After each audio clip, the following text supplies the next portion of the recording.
Pozdravimo još jednom aplauzom gospodina Haku Duljevića.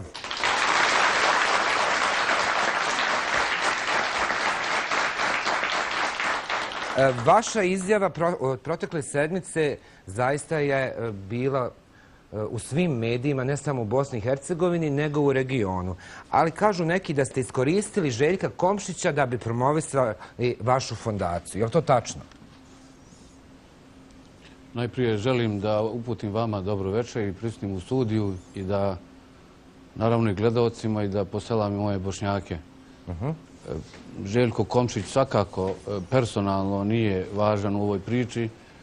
Ali ste ga apostrofirali u izjavi. Kažete, Željko Komšić je umiješan u njihovo organizovanje. Problematičan je fenomen zvani Željko Komšić i ono što on poduzima i aktivno radi na polju politike. A šta je to? Kakav je to fenomen?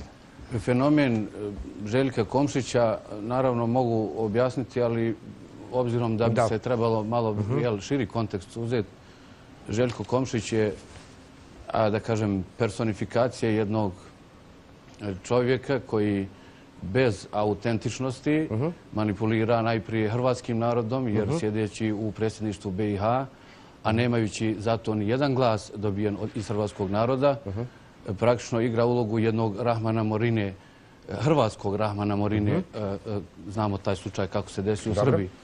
Međutim, ovdje u BiH Željko Komšić svojim angažmanom na polju politike, pored toga što manipulira svojim hrvatskim narodom, pravi još masu problema, prije svega u zoni da narušava odnose između Bošnjaka i Hrvata. Kako je to narušio Željko Komšić odnose između Hrvata i Bošnjaka ili Bošnjaka i Hrvata? Imate li dokaze? Pa imamo, svi mi imamo dokaz za to, samim tim što je pristao da igra... Ja mislim, vaša fondacija, vi ste ovdje kao predsjednik fondacije, da li vaša fondacija ima dokaze da je Željko Komšić... Molim vas. Da. Molim vas.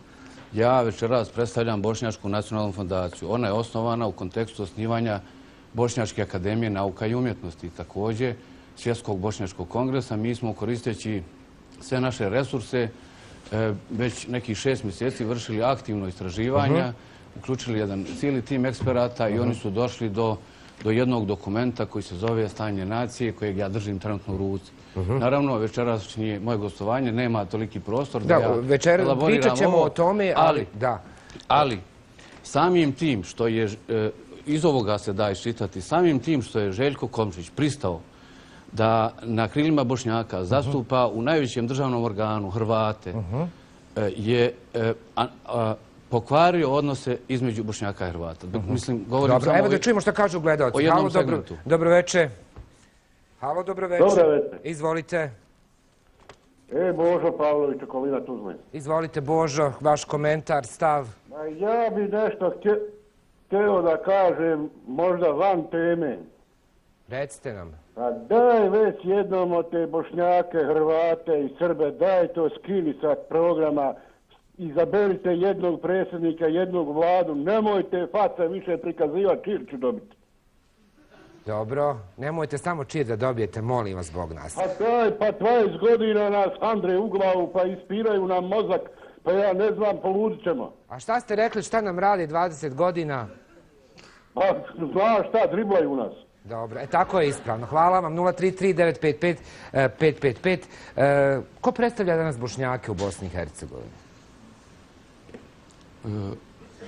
Ako govorimo o Bošnjacima... U političkom smislu, mislim. U političkom smislu i u svakom drugom pogledu Bošnjaci, polažući svoja prava na svoj životni matični prostor, stoljeće i više su izloženi torturi, omalovažavanju, progonu, genocidu i svemu onome što nas je propratilo u našoj historiji. Dakle, Bošnjaci nisu, više od jednog stoljeća nisu dobili praktično mogućnost da predahnu. Oduzima se njihov teritorij, progone se... Govorite mi na pitanje, molim vas. Ko predstavlja Bošnjake politički u Bosni i Hercegovini? Bošnjake predstavlja ne stvarna elita. Koja je to elita? Ima li ime i prezime? Ista ona ko što su Turci vladali Srbima na način da su potkupljivali njihove popove i nametali im elitu. Ne stvarno. Dobro, čujemo što kaže gledalac. Halo, dobro večer. Dobar večer. Izvolite. Zovem da vas pozdravim. Vas u studiju. Dobro, da hvala. pohvalim emisiju. Hvala. I šta da kažem ovom gospodinu koji drži mikrofone da nikome do riječi doći. Dosta je više nacionalnih i stranačkih tih pripucavanja. Gospodin Komšić jedan je od pozitivnih u Bosni i Hercegovini. On je za cjelovitu Bosnu i Hercegovinu, ne znam, nisam se baš od početka uključila. Odakle je gospodin došao, Bosna i Hercegovina, jednostavno Sarajevo je postalo, kako da kažem, SOS selo sa svih strana, ljudi dolaze tu, ostaju. Sarajlije, ovo što nas je ostalo poslije rata, nemamo mogućnosti za život, za posao, za bilo šta. Samim tim to se pokazalo po pitanju demobilisanih boraca, po pitanju protesta što se tiče ovih dešavanja u Sarajevu i uopšteno u cijeloj Bosni i Hercegovini. I šta više reći, mislim, dosta je više prosipanja i šupljeg u prazno. Dobro. Ja sam u Sarajevu, trudim se preko 2 godine da dođem do nekog posla, da kažem da radim i da zaradim za sebe, za svoju porodicu. Međutim, kako da kažem, nemam novaca da platim mjesto, nemam štelu, neću da budem ničija ljubavnica ili švalerka i ne mogu do posla doći. Dobro, hoćete li na koncert? Hoćete li na koncert? Šta vas zanima? Zanima me ovo vezano za ove, ako bi bilo u mogućnosti karte za koncert ili ovo što ste spominjali. Jel ovo mislite? Jel ovo mislite? Ajmo malo približiti gospođi. Jel ovo mislite? Da. Evo, poklanjam vam vaša televizija, televizija Pink BiH za 2 osobe. Pa da bar malo zaboravite svakodnevicu. Jel može tako? Baš vam hvala. I vama hvala. Aplauz za vas. Dobro. Vratimo se mi plenumima građana. Je li članovi vaše fondacije i Bošnjačka nacionalna fondacija misli da su plenumi dobri za građane Bosne i Hercegovine? Ili su podvala i oni? Plenumi su podvala, prije svega za Bošnjake. Ako ima prostora, ja bih volio da dam jedan kratak komentar. Zašto su podvala? Samo da me recite zašto su podvala i zašto za Bošnjake? Pa podvala prije svega zato što su se svi ti protesti propraćeni plenumom desili u gradovima sa bošnjačkom većinom. Napali su vladajuću strukturu tamo gdje su Bošnjaci bili na vlasti. Plenumi nemaju podršku unutar srpskog naroda i hrvatskog naroda u BiH. Plenumi se nisu desili niti u jednom gradu našeg manjeg BiH entiteta, niti se desilo u ovoj, da kažem... Evo šta kaže iz Komšićevog kabineta, pošto ste ga prozvali, evo šta kaže iz njegovog kabineta. Jedino što mogu reći da ne znam gdje bi završili kada bi komentarisali sve gluposti koje se objavljuju u javnom prostoru.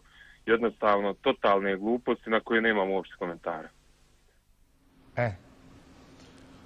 Pa vjerujem da Željko Komšić ne zna ko sam ja, jer... Ne, ovo je bio gospodin Damir Bećirović. Ali to je njegov ured. Ja i Željko Komšić se 15 godina nalazimo na suprotnim stranama. Ja sam neko ko puni budžet ove države, on ga prazni. Ja sam neko ko privređuje i zapošljava ljude. On je neko ko onako zabavljački, teatralno voda Bošnjake ili narodski rečeno vuče za nos, jeli? Evo, iz tog istog kabineta treba u meni odgovoriti. Šta je to Željko Komšić za 15 godina baveći se politikom uradio? Je li napravio neku važnu posjetu međunarodnog karaktera? Je li primio nekoga? Je li doveo nekog investitora? Je li zaposlio jednu porodicu? Dakle, čovjek koji koristi, dakle, on apsolutno nije autentičan. Čije on glasovi ima? Kako je došao do legaliteta i koga zastupa? Ja ne želim da mene Željko Komšić zastupa ni danas, ni juče, ni sutra. Željko Komšić nije moj Nuh, niti je njegova stranka moja lađa spasa. Da čujemo što kažu gledalci. Halo, dobro večer. Dobar večer. Izvolite, šta vi kažete? Ja samo kažem da mi ostavi Željka Komšića na miru.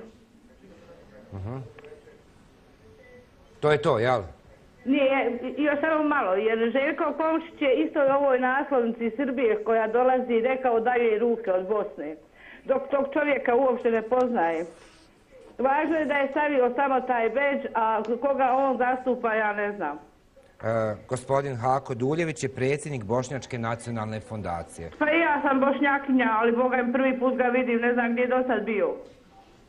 Gospodine Duljeviću, je li ovo bila vaša promocija pa ste iskoristili Komšića? Ne. Ova je gospođa dobro komentarisala. Dakle, ovo što je on poručio da će u nekome iz Beograda skratiti prste je, pa da kažem, skoro sve, pa sve što je uradio za 15 godina. To slažem se. Pored toga, porodio je jednu ženu u auto i to su mediji prenijeli, ali ja znam jednog taksistu, 15 žena je porodio u auto. Tako da to nije, mislim da to nije ništa važno. Ajde, samo mi recite šta vi mislite danas o ovoj smjeni ministra, sad već bivšeg Radončića? Pa iskreno, žao mi je da se dešava taj, ja bih rekao, crtani film na političkoj sceni. Sa Bošnjacima se igra jedan klasični stoni tenis 20 godina. Ko igra? Ko najviše? Međunarodna zajednica? Ko? Ima tu i domaćeg i međunarodnog faktora. Evo da čujemo šta je rekao Radončić ekskluzivno za Forum. Nakon što su ga smijenili. Više nije ministar sigurnosti. Evo što nam je rekao. Napravljena jedna đavolja koalicija koja se boji naroda, koja se boji antikorupcijskog tsunamija i mislim da je nemoguće zaustaviti proces koji su pokrenuli i SBB i ja kao ministar sigurnosti tim svojim poznatim izjavama i sada građani. Borba protiv korupcije bit će nastavljena, ja sam gurnuo kamen sa vrha brda, kamen sa kotrlja, možete me smijeniti, možete me streljati, više niko ne može zaustaviti antikorupcijsku borbu u Bosni i Hercegovini. Da li je smjena pravedna?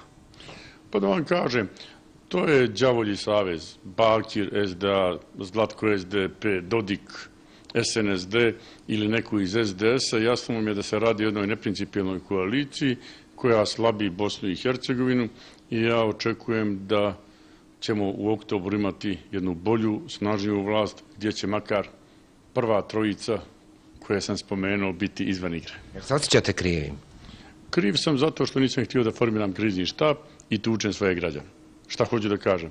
Vrlo sam ponosan da nisam poslušao lopove na vlasti i pendrecima štitim njihove zadnjice od nezadovoljnog naroda. Ponovi to uradio i vrlo sam ponosan na to. I za kraj, oni koji su srećni što ste smijenjeni, šta im reći? Pa vratit ćemo se kao pobjednici u oktobru i ova pozicija, lidera opozicije održa. Oni koji su tužni? Njima obećavamo da će biti radosni oktobar. Eto ga, sada već bivši ministar sigurnosti. Je li ovo đavolja, odnosno šeitanska igra na političkoj sceni? Šta vi kažete? U našem narodu postoji jedna stara izreka koja kaže ko je god potpisivao ugovor sa đavolom, ispalo mu je đavolja posla. Ja ne znam da li je gospodin potpisivao takvu vrstu ugovora, ali na kraju krajeva on je samo žrtva. Bošnjaci ili bošnjački političari su žrtva jedne šire konteksta, jer Bosna i Hercegovina je i dan danas okupirana. Od strane koga? Znamo ko je izvršio agresiju na BiH, to su bili prije svega Srbija i Hrvatska. Dejtonski sporazum je zamrznuo, prekinuo oružani sukob, ali neprijatelj nije povukao svoje snage iz rovova koji su do 1994. 1995. bili tamo. Dakle, prisutno je, čuli ste izjavu Dačića kako on sada koristi u ovoj predizbornoj kampanji. Dakle, fokus stavlja na Republiku Srpsku. Republika Srpska nije samo Srpska. Republika Srpska je dio ove države i Dačić, ako misli da uzme taj dio BiH, prije toga mora pobiti 8 miliona Bošnjaka. Ja mislim da je to nemoguće i da će to ostati u sklopu BiH. Dobro, dobroveče, briefing. Dobroveče, briefing foruma. Izvolite, šta vi kažete? Ja bih zvao u vezi ove zdravstvene zaštite. U vezi ovih bolničkih infekcija, jel? Jes. Pa ostavite broj pa ćemo vas zvati kasnije. Šta kažete na političku scenu, je li dobra u Bosni i Hercegovini? Ma kako dobra, nikako. Jeste pratili, Ketrin nam je ponovo dolazila, jel znate ko je Ketrin? Može ona dolaziti koliko god godina hoće, ali nema tog ništa. A volite li vi Ketrin? Ma ja volim svakoga dobrog čovjeka, ali ovo ostalo ništa. A i Ketrin je dobra gospođa. Hvala vam. Dobro, vratimo se plenumima da završimo ovu priču. Plenumi, građani, građanska inicijativa, građani u Tuzli su dosta uradili. Koliko su uradili građani u Sarajevu gdje vi živite? Plenume, rekao sam prije, plenumi su nešto što djeluje van institucija ove države. Ja smatram da oni imaju jedan zadatak sad u ovom predizbornom periodu da vrše presiju na aktualnu vlast i da zbunjuju narod. Ko im je naredio da zbunjuju narod? Pa većina tih ljudi tamo koji su pristalice toga ili aktivno učestvuju... Je li to neko platio, šta vi mislite? 80% njih su pristaše Demokratske fronte, odnosno novoosnovane partije Željka Komšića. To je javna tajna. Većina njih dobija dnevnice 20 do 30 kajmova. Pa dobro, to je unosno sad na ovoj ekonomskoj krizi. Kakva je... Jel imate vi sve to crno na bijelo? Pa imamo tako dosta finih dokaza, ali... Znači 20-30 maraka da bi bili... Pa ekonomska je kriza, ljudi se snalaze. Ali ključni problem jeste u tome da Bosnu su uvijek primarno branili Bošnjaci. I da je Željko Komšić uspio da Bosnu napadne Bošnjacima, paleći zgradu predsjedništva, oni koji su palili to su prije svega Bošnjaci. Ovo je javno izgovorena riječ. Javno izgovorena riječ. Prvi kome je u svijetu uspjelo da Bosnu napadne Bošnjacima, to je Željko Komšić. Dobro, dobroveče, šta vi kažete?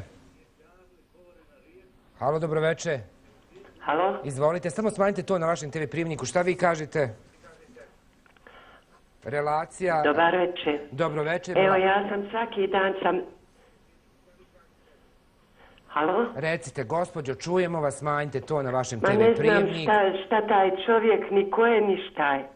Ja sam svaki dan na protestima. I za taj novac što kaže da nam daju 20-30 maraka, ja sam šehidska porodica. Bosanka sam, Sarajka sam, nemam stana, nemam ništa. Taj jedini Željko Komšić, a neko on inventuje odakle njemu to da mi dobivamo 20 maraka. Sram ga bilo, otjerajte ga odatle. Gospodine Duljeviću. Ja razumijem gospođu, ja zaista, možda sam pogrešno shvaćen, nisam rekao da svi, rekao sam da mnogi od njih. Naravno da je situacija toliko loša i politička, i ekonomska i u svakom pogledu, da ima previše nezadovoljnih, osiromašenih ljudi, izvaranih, prevarani. A zašto samo Željko Komšić? Zloupotrebljavaju nezadovoljne ljude, opravdano nezadovoljne ljude. Dakle, ljudi tamo idu... Pitam vas zašto samo Željko Komšić? Neki idu da riješe svoje probleme. Pa Željko Komšić ima interes da napravi unutar bošnjački konflikt. Jer da se nastavilo sa paljenjem ovih zgrada. Evo što kažu, sramotno je da tako pričate o gospodinu Željku Komšiću i neosnovano pričate nebulozne stvari u svrhu promocije. Pa dobro, imaju pravo da govore šta hoće. Ja govorim samo da je, jel znate nešto? Evo iznijeću možda prvi ovu javnost. Recite. Da je vrlo malo falilo da dođe do uličnih borbi u sred Sarajeva gdje će se Bošnjaci jedni protiv drugih pucati. Oni koji su istinski patriote u stanju da brane ono što su u ratu odbranili, protiv onih koji su također branili onu zgradu, a sad je pali. Je li opet kriv Željko Komšić? Pa pazite, ljudi su... Dakle, imate čovjeka koji je u ratu odbranio zgradu koju danas pali. U čemu je problem? Ja pozivam... Da čujemo šta kaže gledalac. Halo, dobroveče. Halo? Recite. Je li poziv za Nurku? Molim? Je li poziv za Tuzlu? Izvolite, gospođo, televizija Pink BiH, emisija Zabranjeni forum. Gospođa Nura iz Tuzle, jel? Jeste. Kako ste, Nuro? Hvala, dobro. Izvolite da čujemo vaš komentar. Dobro, nervira me ovaj Bosanac, pa moram nešto da kažem. Recite. Dobro večer. Dobro večer. Pozdravljam gospodina Aršuma i sve goste, samo osim ovoga. Molim vas, zaboravio je da kaže gdje je Željko Komšić bio za vrijeme rata. Sram neka ga bude. Tuzla je SDP. Više Bosanaca, muslimana nego katolika. A dobio je glasove. SDP je dobilo glasove zahvaljujući Željkovim glasovima. Nije ih dobio zato što je katolik. On ne kaže da je katolik, on kaže da je Bosanac. Tako se i predstavlja. I što nas više dijele, Tuzla je jedno. Mi smo tako navikli. Tuzla je bila i rat preživjela. Ni jedan eksces nije bio međunacionalni. Njega neka bude sram što je Bosanac i što nas on rasipa i dijeli. Mi smo jedno. Gospodine Duljeviću, za kraj, evo čujte, ipak ima ljudi koji ne vjeruju u ovo što ste rekli. Svako ima pravo na svoje mišljenje. Željko Komšić jeste nosio značke Zlatnog Ljiljana. To zaslužuje u svakom pogledu moj, evo i sa moje strane, puni respekt, no ima u ovoj državi još Zlatnih Ljiljana, pa nisu članovi predsjedništva. Dakle, ako bi to bio jedan od kriterija, onda bi trebali smo da imamo 200 ljudi u predstavništvu. Druga stvar, to što je njegov učestvovao u ratu, branio ovu državu, nema veze sa mnom, to je njegova patriotska dužnost, on je to izvršio, čestitam. Ne treba on to sada da naplaćuje ovoj državi. On je na vlasti 15 godina, ja ne znam koji je njegov koncept, dakle ništa konkretno, je li on ima neko koncept? Je li on ima koncept? Evo ja pitam ovu slušateljicu. Pitat ćemo gledalce, završavamo time. Halo, dobroveče. Halo, dobroveče. Izvolite. Iz Zenice zovem. Izvolite, šta vi kažete? Ma znate šta hoću da kažem? Recite. Ovaj gospodin dirnuo mi je u oči. Jednostavno dirnuo mi je u oči. Nema pravo tako da priča o jednom gospodinu. Ja ga prvi put vidim i čujem. I drugo što govori općenito mediji što govore za ove proteste i to. Ljudi su izašli gladni i niti je bilo terorizma, niti je ičega bilo. Jednostavno je povod bio da se smijeni ta vlast koja je trenutno. A oni mijenjaju Radončića. Niko nije tražio smjenu Radončića. I za Željku nek ne dira, u stanju sam oči izvati. Toliko od nas. Evo, šta vi kažete za kraj? Je li vi vadite oči? Ja nisam poznat ovoj gospođi jer ja se ne bavim politikom. U svom životu nisam bio nikad član jedne političke partije. Hoćemo vas vidjeti na političkoj sceni u oktobrima. Ja predvodim Bošnjačku nacionalnu fondaciju koja je otprilike prije godinu i pol dana počela sa radom, tako da nije bilo ni prilike da govorim o ovim temama. Željku Komšiću zaista ne na personalnoj ravni, ali ja ga molim, ako treba i opominjem, nek ne dira među Bošnjake. Dakle, mi i Bošnjaci ćemo se među sebe. Ako treba svađa tuć... Vi govorite u ime svih Bošnjaka. Ja govorim u ime svih članova Bošnjačke nacionalne fondacije. To je bitno. Ja ga molim, nek ne dira... Mi ćemo se unutar sebe svađati, raspravljati, dogovarati ili ne dogovarati. Ako mi sami donesemo odluku da umremo, to je naša odluka. Samo nemoj da nam on rješava problem. Evo imam jednu konkretnu molbu, obzirom da vjerujem da će gledati ovu emisiju. Evo, nemojte gledati u mene, gledajte u Željka. Neka skloni zastavu Republike Srbije sa Kozje ćuprije. Neka makne crkvu iz Fatinog dvorišta. Ako je to okej, ja ću ga prvi glasati. Ali ja mislim da on 15 godina to ni spomenuo nije.